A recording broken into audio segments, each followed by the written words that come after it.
Pour mieux s'immerger dans la réalité politique, sécuritaire, économique et sociale d'Israël, connectez-vous chaque matin sur Studio Kalita. Daniel Haïk vous y attend pour sa revue de la presse.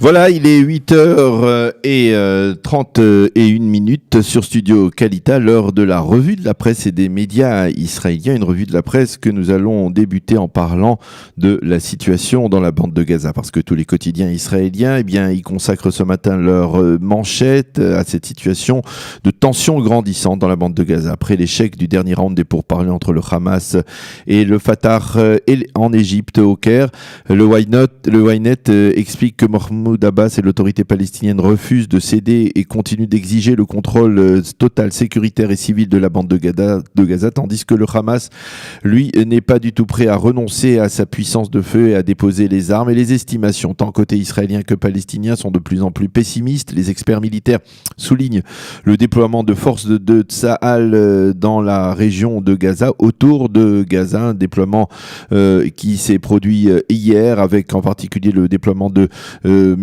batteries de missiles d'hommes de fer, et les experts donc militaires israéliens admettent que tout porte à croire que l'on va vers une nouvelle confrontation sur le terrain. Ron Ben Ishai, le célèbre éditorialiste militaire du site Ynet, écrit que ce déploiement de forces israéliennes à proximité de la barrière de sécurité est destiné avant tout à empêcher les Palestiniens de pénétrer sur le territoire israélien. Mais il suggère à Tsahal également d'aller plus loin et de reprendre les éliminations sommaires de responsables du mouvement qui, selon lui, ont souvent un effet dissuasif. Selon Ben Ishai, le Hamas comprend parfaitement que l'entrée des forces israéliennes dans la bande de Gaza risque d'entraîner la chute du pouvoir pour le mouvement terroriste et même la fin de son rêve de remplacer l'autorité palestinienne en Judée et en Samarie. Pourtant, au sein du Hamas, on veut prouver que Israël, on insiste sur le fait qu'Israël, on provoque Israël parce que l'on n'est pas persuadé que Tsahal et l'échelon politique israélien veulent véritablement aller jusqu'à la confrontation militaire. Et cette tension intervient alors que, comme nous l'avons déjà mentionné hier, le Yediot Aharonot publie un entretien exclusif et inédit avec le chef du Hamas dans la bande de Gaza, Yehia Sinwar, un entretien qui contraste avec l'actuelle tension, puisque Sinwar y affirme ne pas vouloir de guerre ou de confrontation avec l'État d'Israël. Le Maariv, lui, insiste sur l'ultimatum lancé par Mahmoud Abbas au Hamas, soit vous me confiez toute la responsabilité de la bande de Gaza, soit j'imposerai de nouvelles sanctions.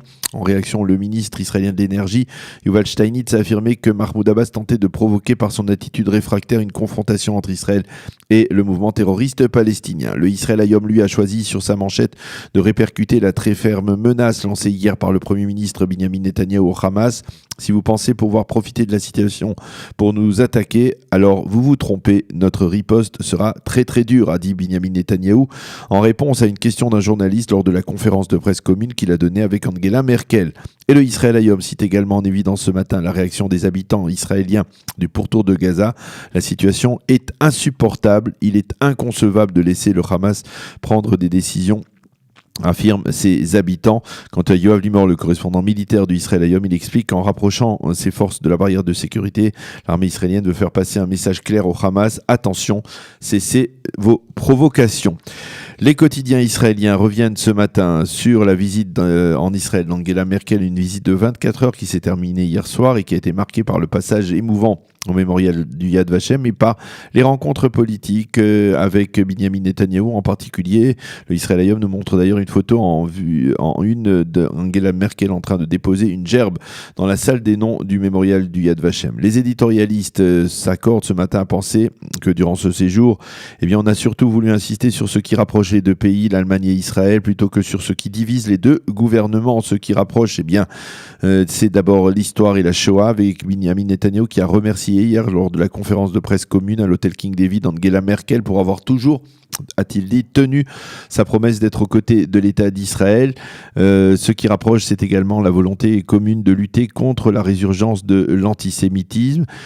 Et enfin, ce qui rapproche, c'est aussi la volonté de consolider les relations bilatérales dans divers domaines comme la haute technologie, la médecine, la culture et également, et en particulier même, serait-on tenté de dire, le cyber. Mais apparemment, dans ce désir de montrer la moitié du verre plein, même sur les sujets qui, en général, divisent, on a vu hier Angela Merkel et Binyamin Netanyahou trouver des points communs, des points de rapprochement, comme dans le dossier iranien où Angela Merkel a souligné que les deux pays étaient d'accord sur la nécessité de tout faire pour empêcher Téhéran de se doter de l'arme nucléaire. Notre divergence de vue se rapporte à la manière adopter pour y parvenir, a affirmé Angela Merkel. Et même à propos de l'expansionnisme de l'Iran en Syrie, Angela Merkel a admis qu'il devait cesser et que cela mettait en danger l'État d'Israël, qu'il fallait donc œuvrer afin de faire sortir les forces iraniennes de Syrie. À propos du processus de paix avec les Palestiniens, Angela Merkel a répété son souhait de concrétiser le principe de 2 États pour 2 peuples et a critiqué la construction ou la poursuite de la construction dans les implantations, tandis que Benyamin Netanyahou, nous l'avons dit déjà, a rendu Mahmoud Abbas responsable de l'actuelle tension dans la bande de Gaza. Le site Walla a publié hier un nouveau sondage sur les intentions de vote à Jérusalem le 30 octobre prochain à l'occasion des prochaines municipales. Le site Walla affirme que si les élections avaient eu lieu hier, eh bien c'est le candidat laïque Ofer Berkovitch qui serait arrivé largement en tête au premier tour avec 33% des suffrages face à Zeev Elkin, le candidat de Benyamin Netanyahou, 28%, Moshe Leon, 20% et le candidat orthodoxe Deutsch qui n'obtiendrait que 18%. Mais il convient de préciser que selon ces résultats, 31% des habitants de la capitale affirment ne pas encore avoir décidé pour qui voter. Yossi Deutsch a réagi en affirmant que ce sondage prouvait que Moshe Leon ne pouvait pas l'emporter, tandis que dans l'entourage de Leon, eh bien lui, on affirme disposer de sondages différents qui placent ce candidat au premier rang. Les quotidiens israéliens soulignent que c'est aujourd'hui que l'on devrait connaître le nom du prix Nobel de la paix pour l'année 2018 et les journaux israéliens indiquent que Donald Trump et Kim Jong-un auraient des chances de se voir attribuer ce prix cette année. Et puis le Israël Hayom publie ce matin un reportage photographique inédit et presque émouvant. Il s'agit de photos prises durant la guerre de Kippour il y a 45 ans, puisque demain ce sera le 6 octobre et que l'on marquera donc le 45e anniversaire selon le calendrier civil du début de cette guerre, des photos qui ont été prises par un juif américain. Il s'appelle Nathan Fenerdrich, qui a aujourd'hui 84 ans et qui s'est retrouvé, on peut dire presque par hasard, vraiment par hasard, au cœur des combats des blindés dans le Sinaï. Il avait en effet choisi précisément cette période de début du mois d'octobre 73 pour aller dans le Sinaï et photographier des sites archéologiques dans cette région. Il s'est donc retrouvé en pleine guerre. Il a pris donc de nombreux clichés où l'on voit des soldats israéliens, des officiers de Tsahal, en particulier dans des blindés. Et cet album photographique, il a décidé de le confier à la Bibliothèque nationale israélienne. Celle-ci a décidé aujourd'hui de publier ces clichés, de demander aux lecteurs, dans le cadre précis donc du Israël Hayom, s'ils connaissent les les soldats photographiés donc par ce photographe amateur qui a donc immortalisé l'histoire. Et donc le Israël Hayom invite ses lecteurs à le contacter s'ils se reconnaissent ou s'ils reconnaissent des personnes qu'ils ont connues dans ces photos prises donc pendant la guerre de Kippour. Voilà donc pour cette revue de la presse et des médias israéliens. Il est 8h39 sur Studio Kalita. Nous allons marquer une pause avec la chanson traditionnelle de Rami Kleinstein, Matanot Ktanot, et ce sera ensuite le mot de la paracha avec le docteur Michel Bensoussan. Pour mieux s'immerger dans la réalité politique, sécuritaire, économique et sociale d'Israël, connectez-vous chaque matin sur Studio Kalita. Daniel Haïk vous y attend pour sa revue de la presse.